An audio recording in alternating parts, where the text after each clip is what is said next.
მასწავლებლად სასერტიფიკაციო გამოცდა ფიზიკაში 2022 წელი ამოცანა ნომერი 10. გვაქვს 2 გრამი რადიოაქტიური ნივთიერება, რომლის ნახევარდაშლის პერიოდია 1.5 საათიო და ამ ნივთიერების რამდენი გრამი დაიშლება 3 საათშიო.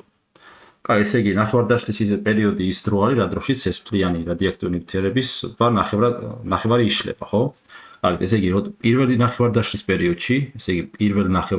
პერიოდში, პირველი ნახევარდაშლა როცა მოხდა, საათ ნახევარში, 1.5 საათში, ქონდა 2 გრამი და ნახევარი დაიშალა.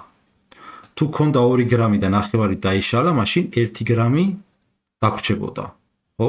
დარჩა. შემდეგ მეორე ნახევარდაშლის შემდეგ, n-ი როცა უდრის 2-ს, კიდე საათ ნახევარი რო გავიდოდა, ესე იგი, საათ ნახევარი რო გავიდოდა 1.5 საათი, დარჩა 1 გრამი და ამ დარჩენილის კიდე ნახევარი დაიშლებოდა. ანუ ნახევარი კიდე თუ დაიშლებოდა, 1 გრამი იყო ნახევარი დაიშალა, დაგვრჩებოდა 0.5 გრამი დარჩებოდა.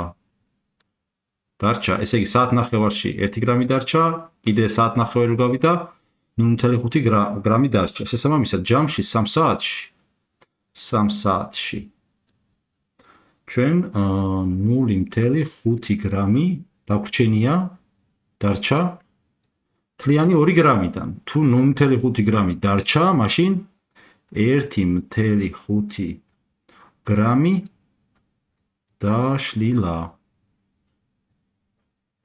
ჩვენ გვეკითხებიან, რამდენი გრამი დაიშალაო? დაიშალა 1.5 გრამი. შესაბამისად, პასუხი იქნება G.